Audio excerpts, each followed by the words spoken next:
Good morning, good evening, good afternoon, and welcome to Dreamy Dreamland with Sensei Alban. And I want to thank you for everything you've done. You've been along for the ride for the last year or four. And if you go back and look at my shows, you will see a propensity of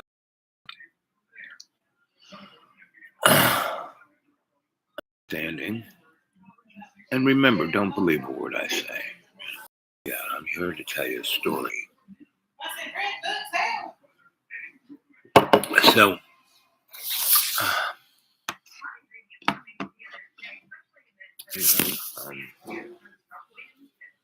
things are, I'm back in the green. We got back, but I'm ready to go. I got my go bag, and I'm ready to positively respond to the opportunities at hand. And we see opportunities all around.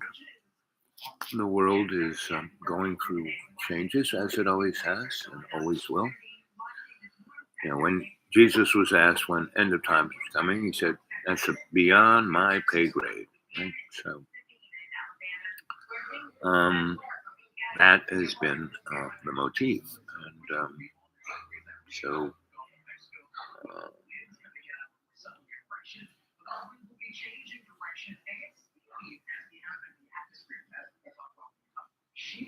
what do you got to say? Here it is in the morning. We're having breakfast. It's what time is it? 10:23.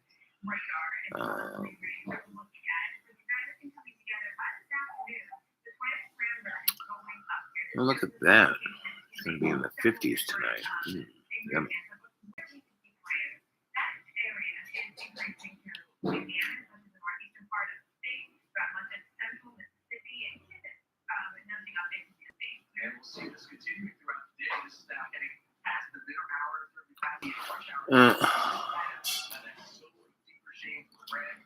So yeah, I'm cruising my emails. Let's see.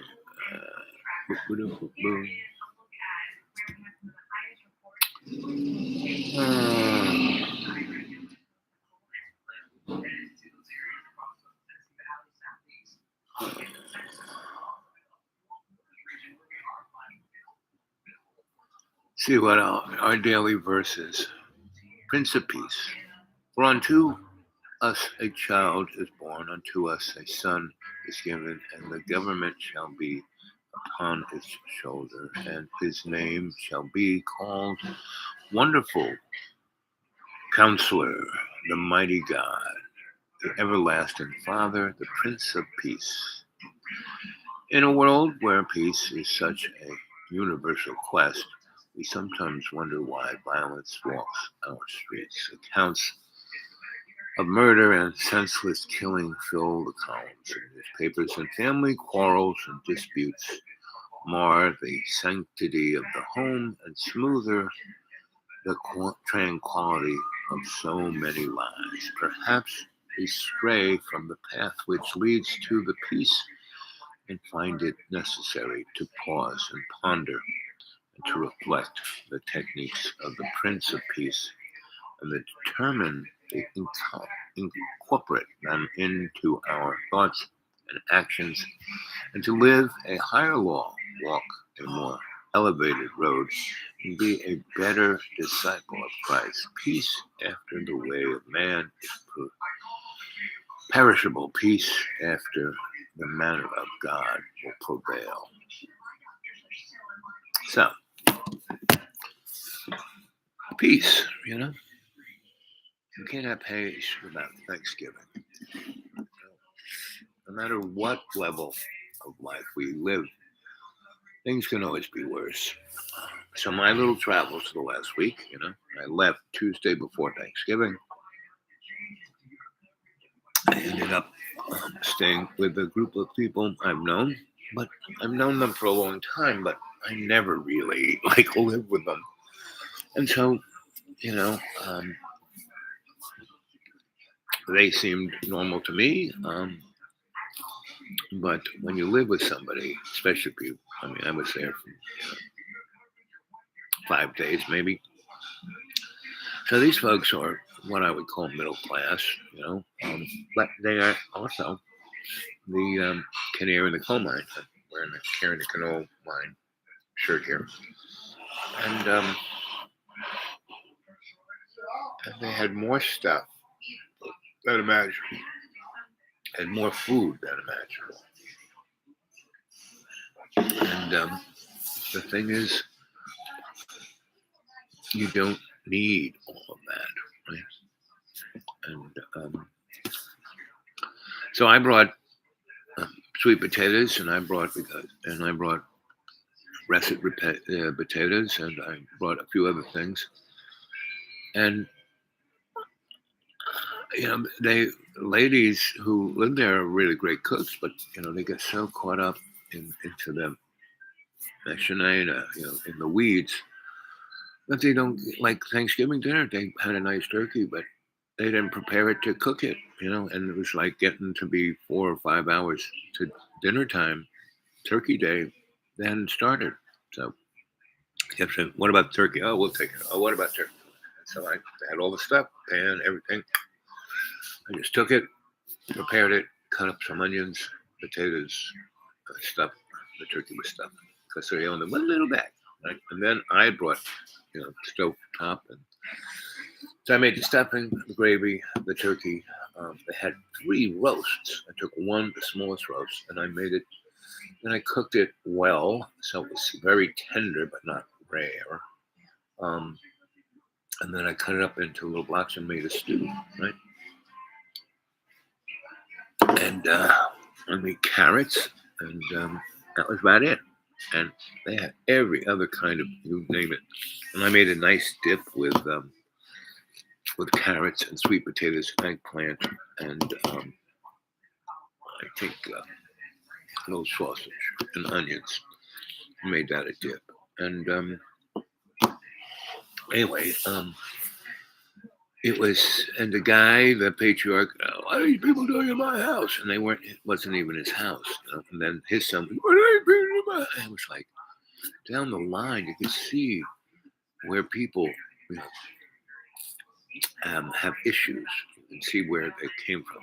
But at some point, there was like, what happened here? Because the Italian side of that family, came over on the boat with nothing. And one guy was a musician, the other was a seamstress. And then, they worked hard. They went to college.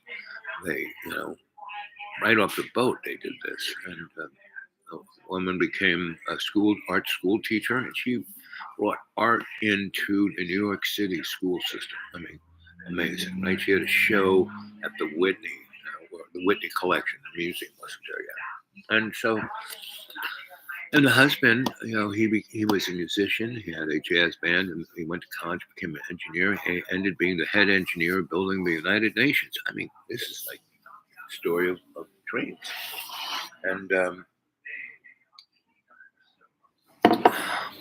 And the family seemed to be okay for it, but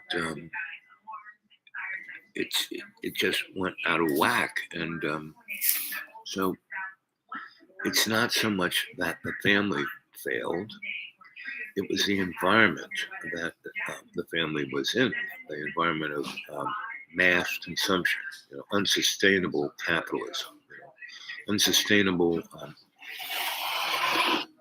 What's the right word? Competitive capitalism, criminal capitalism.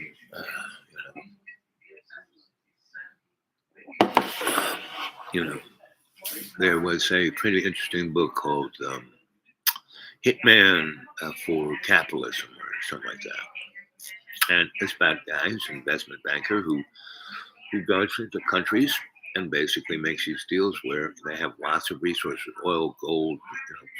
You look at Darfur, you look at Rwanda, you look at Nigeria, you look at any country in Africa that has resources is having war, right? And environmental catastrophe. So these are all manufactured environments, right? And not of peace, right? Because everyone just takes, and they have no gratitude or thankfulness. Right? There's one of you there. Hey there, how you doing? We're 10 minutes and 30 seconds into this. And I'm just going on because here we are, the holiday season, starting off with Thanksgiving. And that first Thanksgiving with the Pilgrims, quite interesting. Is that Pilgrims came over, they were merchants. They weren't farmers, right? So they got a little piece of paper from the king to go to America to practice their own religion. And they got there and they didn't know how, how to survive, right? So they just got there and they had stuff to be merchants, not stuff to be survivalists. And so, they were starving, they were sick, and the Indian tribe that lived nearby came and took care of them, right? and gave them subsistence, right?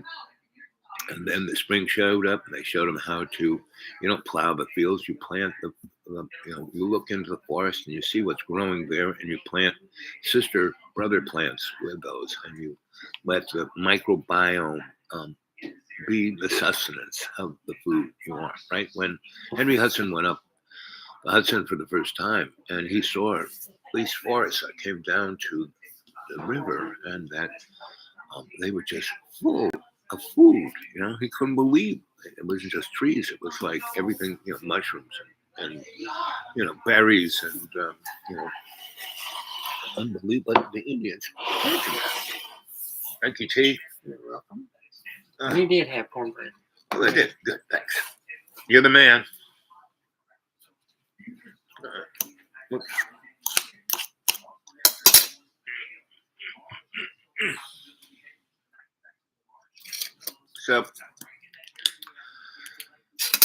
So then they helped them, grow it, plant their crops, show them how to do it, and they built them structures, more on the basis of the environment that was there, and not like stone houses or what have you. And so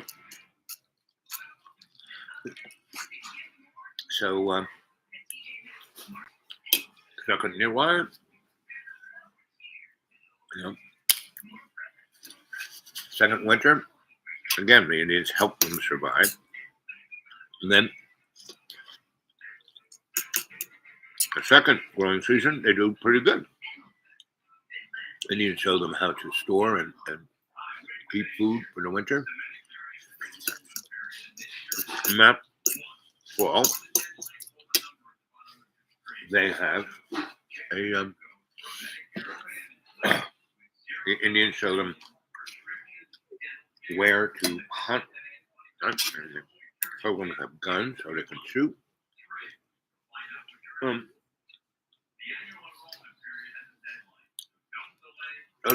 the Indians gave the Pilgrims everything, and the Pilgrims really gave the Indians nothing, right? So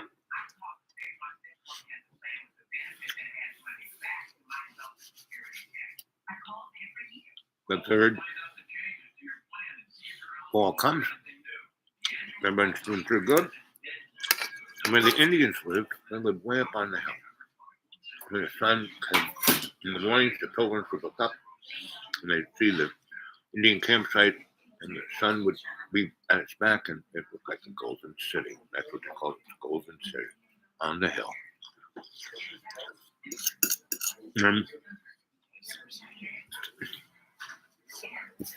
third year being there, they had a big celebration, Thanksgiving time, harvest time. But and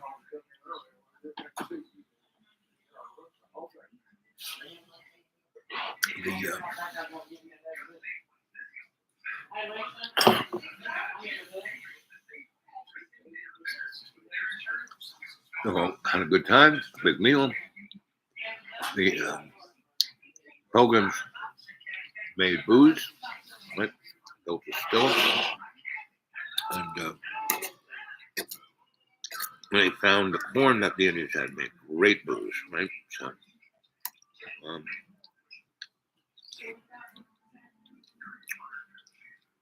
so the white people got a little drunk, and the Indians went home for the night, and the white people got more drunk. Thanks, bud. And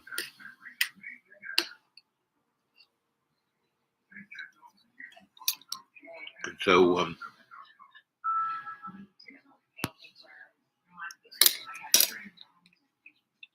as the white people got more drunk,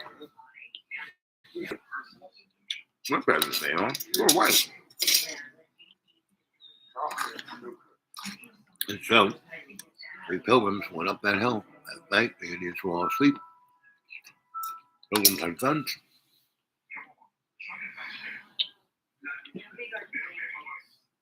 They set all of their homes on fire.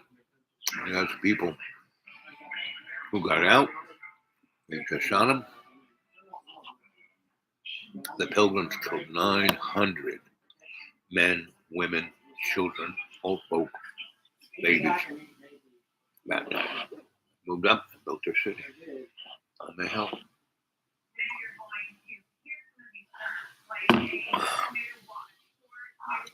I won't tell you which city it is today because it's still up there on the hill. When Ronald Reagan was talking about the city on the hill, that's what he was talking about.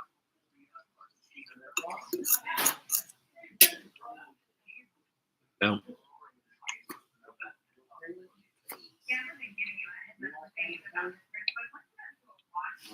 what I experienced with Thanksgiving is a reflection of what happened with the Pilgrims. All our holidays now have lost whatever spirit was there. Christmas, please, it's just mass consumption. Thanksgiving and Christmas should be in our hearts 24/7, 365. I celebrate Christmas every day.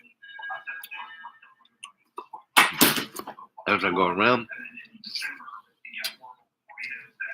I've met people like yesterday, went to my doctor, the other appointments, then I found that there was people who would listen to what I had to say, so I wouldn't read their palms and talk to them. And I talked to about 5 to 6 or 7 people.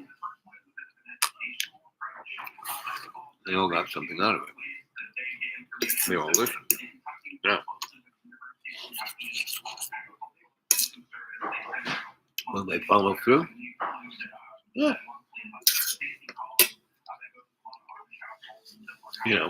As Jesus said,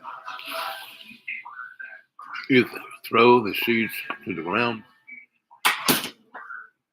Some of the seeds fall on rock. Some fall on rich soil. And those who fall on rich soil, some of them actually grow. But not all. So you spread your seeds in a way that has a positive outcome. But you don't do it that you expect a transactional outcome. Well,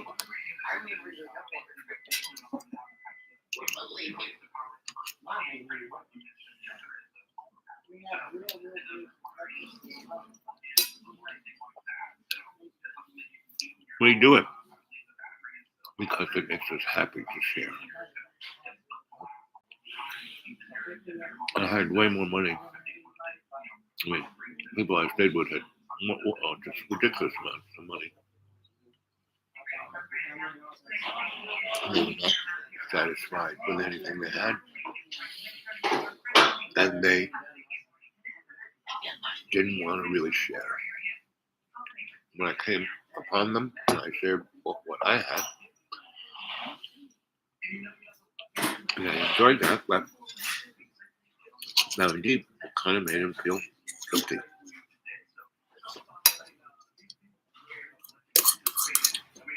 So, they became antagonistic, not with me so much, but with each other.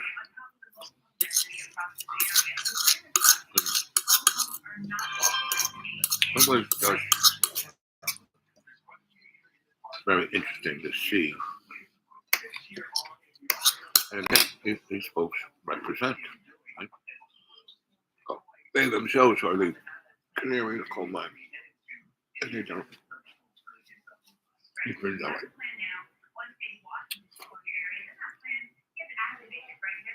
Griff.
So,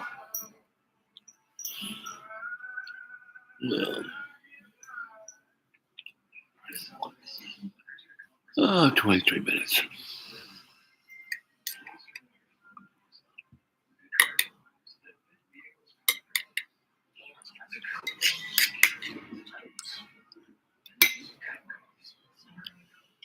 So, I don't know. I just wanted to say hello and to be thankful, because we really do live in a planet of abundance. This is just a sandbox. This life is all you have to do is your best. You don't have to be perfect, right?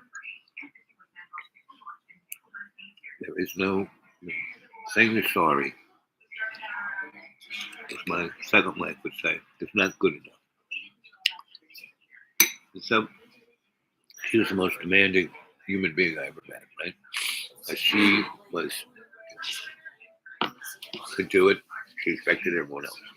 So I did my best, and she loved me for that. I did everything she wanted to make her happy, because what made her happy made me happy. So, no, I wasn't at least a tenth of as good as she was, but I did my best, and so I was better than anybody else around here. So she could always depend on me to do my best and to think about her happiness over mine. And right there, so I wouldn't leave the socks on the floor. I wouldn't leave the toilet seat up. I wouldn't do a whole bunch of things that most women get mad at guys not. I would share in all of the household everything. My business, I got paid all the time. She was a fashion queen.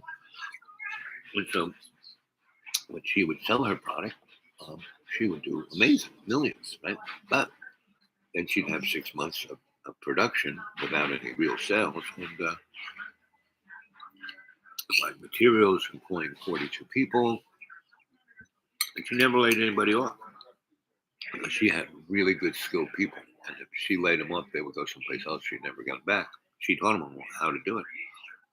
So she kept them. And when she had hard times, I would pick up the slack financially. Because I never made a track on it. You owe me this. Not a problem. The apartment we lived in, that I paid for, was hers. Right? There you go. Lease was in her name. Right? It was her place. She gave me one little drawer to keep my stuff in. Now, all the clothes that I had there, she made for me because that's how she wanted me to look. Now, most guys would say, oh boy, you're pussy whip. Oh boy, I never do that for anybody. Nuts. A woman of that beauty and brains and veracity and gravitas don't come around too often. So I definitely did my best to make her happy. And it did make her happy. And that made me happy. So we had 8 wonderful years. And then she died.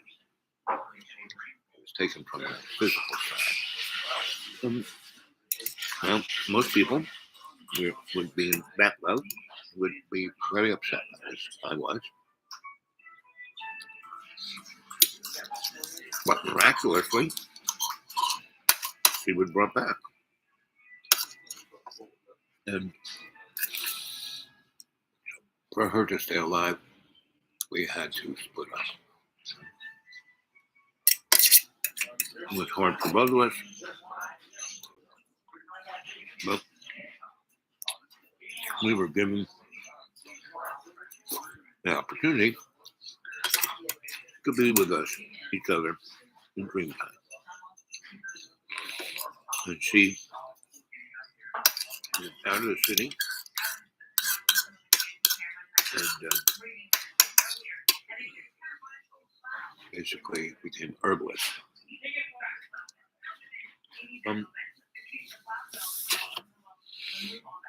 That took on the pressure, right, by a lot.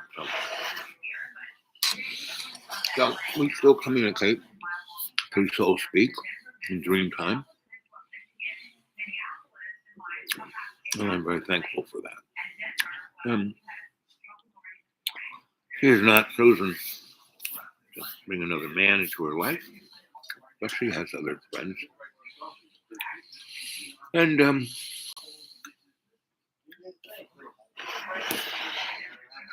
me, I have affairs to remember. And that is, I bump into people who find me attractive and interesting. They come to me. I don't go to them. They say, "Hey, you're cute. Let's hang out." And I do. And I make them happy because I do whatever it takes to make them happy. I see them as my queen, not my property. You're there to serve in love's co-creation. Right? And usually, they're younger, usually in their 30s and 40s, sometimes late 20s. But they have careers, they have a path, and they bump into me. And by the time we're together, A, I make them happy. B, I give them a lot of insight to succeed in what they want to do. They go off and do it. And now I have a good friend, so I have about So in the last 25 years, I've had maybe 10 of those affairs to remember. So I have 10 really good friends. Right? Still talk to them on the phone. A number of them used to bring their whatever boyfriend that they were interested in by me, and they tell them that I was their Dutch uncle, and I had to approve whether the guy was okay. That was amusing. Um, all of them, you know, basically took years to find their mate, but they all found them by the time they were still childbearing age. And in between boyfriends, they would sometimes come and rekindle the affair to remember. And I truly love that because they didn't have to feel desperate about anything. They could go out, they could find somebody, they could spark with them, and if that was good, they could keep building something that kept being good. They took it to where it was a committed relationship. And if they didn't have anybody, they could always come and visit. And that was quite nice. Still is. I mean, I have two of those affairs to remember that are not unwed and have come and visited in the last 2 years. And that's fine. You know? When they're here, it's a blessing, right? When they're not, it's great, right? And I have a limited warranty. I died in 2014, really died. I was sent back to finish that 11%. And 11% isn't so much you got to do this, checklist. It's just how you deal with stuff that's right in front of you, right? So instead of getting upset, instead of, bemoaning that I'm not in New York City,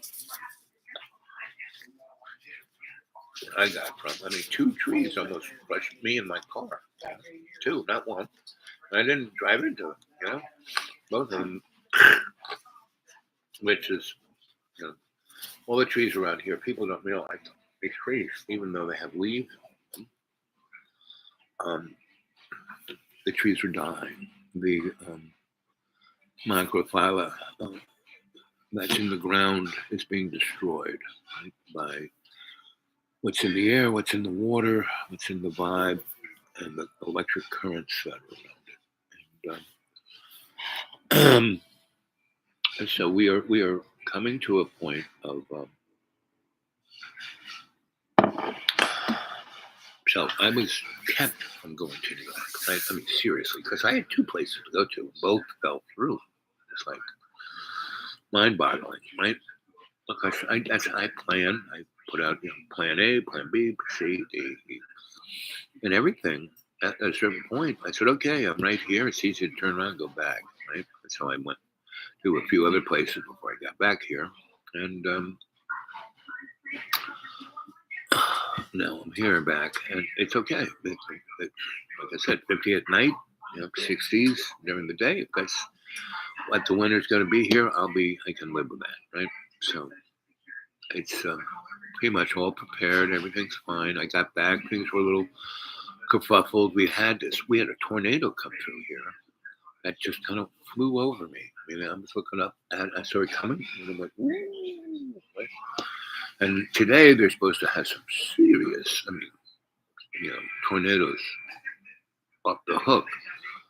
Mississippi up to, to up, and it's going to be a mess, right? And these could be historically strong tornadoes and historically long, meaning most tornadoes, like the ones that hit us, just kind of zipped up and then bounced into a couple of hills and then dissipated. So but the wind that came before and after was pretty wild. It threw stuff all over the place. didn't break anything, didn't destroy anything. Just made it. Gotta clean this up. So. Everything good? Mm-hmm. You need some more coffee besides? Yeah. Just gonna throw I some. think I got you some in here. Yeah. You need some more in there? Why don't you just do this because this is a bigger cup. All right. Why don't you just fill that? Thank you, bud. And so, that's why being thankful for everything, no matter, so all of that stuff, mishigash that went down in my little journey of a week gave me real food for thought and understanding of real thankfulness, true understanding of grace under fire. Thank you, Chi. You're the man. You're welcome. Yep. You can take this tea. I'm not all done. Oh, thank you. Yeah. Thanks, bud. Anyway, so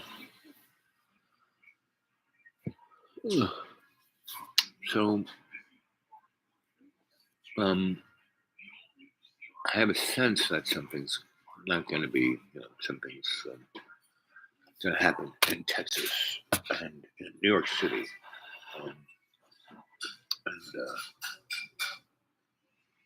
and I also think that so Putin is, more and more this war to me looks like a scripted soap opera, right? And a vehicle to offer a lot of blood on the altar of Ares and the other gods of war and violence. And so,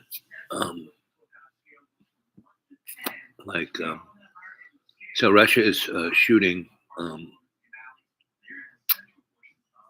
these cruise missiles, really ancient ones, and the ones that Iran have. And meaning, during World War II, England had the same issue. Germany had the B-1, which was basically a suicide drone, and they just shot a lot of them, and they could get within, a quarter mile of a target. So they would, shoot up 20 of them, and it would destroy the whole neck of the woods. And the bus bomb had a jet engine, rocket engine that made a buzzing noise, right? And it went faster than any of the English aircraft, meaning even the Spitfire, couldn't catch up to it. It had to interdict it and shoot at it, went going straight at it, and then couldn't, other guys had to be there. So, bottom line, the only way the English could deal with the buzz bombs and the bombing and the, just, the Germans flying over there and just shooting at England was during the Battle of Britain, that's what they called it. They put up these things called barrier balloons, right? And they big balloons, kind of the size of Macy's Day Parade balloons, and they would put big, strong metal cables on them, and then put big, strong metal cable nets. So if really Ukraine wanted to, secure their infrastructure, their power, their water, their gas, their septic, they could put these because they are limited facilities, and they could put those there, right? And U.S. Army has an anti-air missile that the soldier carries, right? And so when they carried it, and it's not just a tow, right? A man pad. They have these things that it's a box. It has about 6 missiles on it, and can shoot down howitzers. It can shoot down mortars. It can shoot down missiles. It can shoot down airplanes, right? And that system is quite inexpensive. It was, devised in the 80s, mass produced. We got a ton of them. If we sent some barrier balloons and cables and nets to surround those facilities and stuck those anti-aircraft missile systems that the Army has, and they got a lot of them, but they're cheap. They're already manufactured, made in the 80s, right? We're sending them stuff that's brand spanking new, like costs like $100,000 a missile, right? So if we sent them that cheap stuff, it would take care of the problem. It would cut their losses by 80% easy, right? So why don't we do that? Because we want to put the Ukrainian folk at jeopardy, right? So more of them will leave and go into other countries, right? Which other countries like Poland, Estonia, Lithuania, they want those people because they're educated and they are, will be mortally hating the Russians for eons, right? And you put those people, so like Poland has, almost 1 million of those folk, mommies and babies. And within 10, 15 years, Poland's going to have a kick-ass army, because these kids are going to grow up to want to be soldiers to go kick Russia's ass, right? And and so this is a continuation. Like Stalin killed 6 million Russians, right? Vlad is genetically just repeating that soap opera, right? And so what are we going to do? We'll give them the cheap stuff that could really save the day? No, we're going to give them ABAMs. And these are missiles that fit onto the HIMARS system. Instead of having 6 in the tube, they have 2. But you can't tell the difference, right? These suckers can go 1,000 miles. I mean, they could shoot them from where they are in the Donbass and go into Russia with, but we haven't given them because they could do that. But these missiles, not only do they go way farther than HIMARS do maybe 100 miles, give or take, and they're pretty accurate, up to like 3 or 4, it's creep or it's being able to hit exactly the target. Their thing is about 3 meters. Well, you got 1,200 pounds of high explosive on your rocket, and it hits within 3 meters of the armament depot or the CNC headquarters. That's not bad. But this other missile can shoot not maybe 600, 800 miles, right? Up to 1,000 miles, depending on trajectory. And it can carry a lot more explosives, like 2 or 3 times. And it carries this super duper highly volatile explosive, way 10 times more explosive than, does 10 times the damage of this 1 pound of dynamite, 1 pound of this stuff. That does 10 times more damage. So they have this thing with almost a ton of that, and it hits within a meter. It can go, 600 miles and hit within a meter of where it's aiming.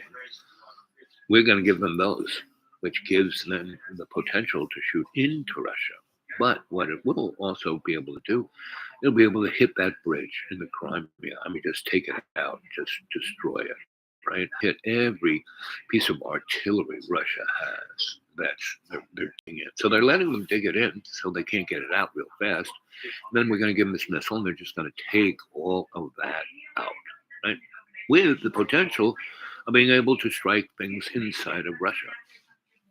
And that's the game changer we're going to send over to the Ukraine as a Christmas present, right? More death, right? So then what will Vlad do? What can he do? That's why this is scripted, because he's done everything strategically wrong. Guy who had the second largest, most competent army in the world, getting his ass kicked by the poorest country in Europe. And it was set up. We promised him back in '91 we wouldn't go an inch into Eastern Europe. We took it all. And then, Russia put up with it and said, okay, we're drawing the line at Ukraine. That has to be neutral. Well, we're going to, Joe Biden and Obama forced them to, the EU and NATO to say no. They're going to be maybe in NATO, right? And now since Putin has attacked Ukraine, they're in NATO. They're not going to be in NATO, right? And so, Russia says this is a war with NATO. Well, it is. Right? It's straight up. But again, he's done everything wrong you could imagine, right? And everything he's doing is crippling his country economically, environmentally, socially, and destroying his military might, right?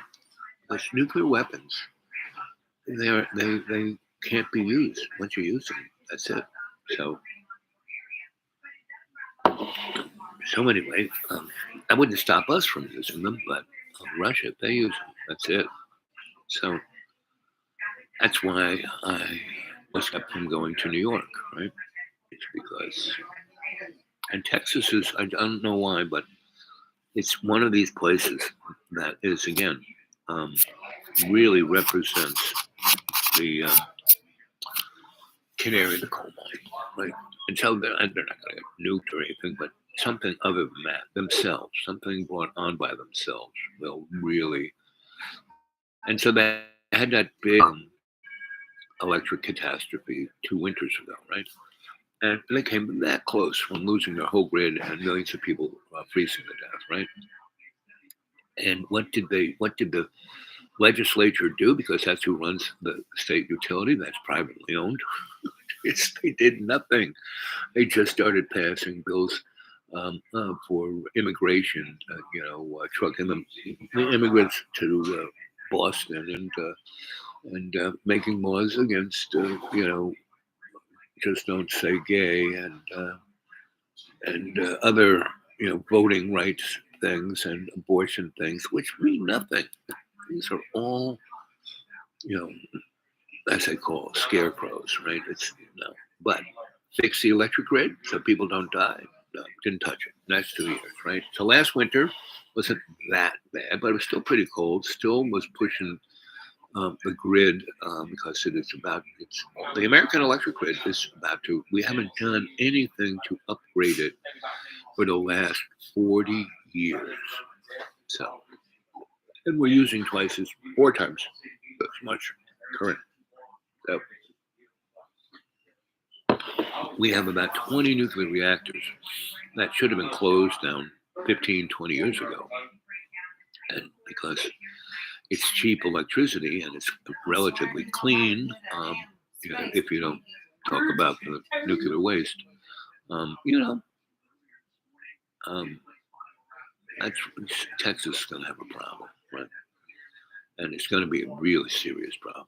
Meaning, if they get one of those really super where everything comes down from the North Pole and stands on Texas, it goes down to minus 10 degrees,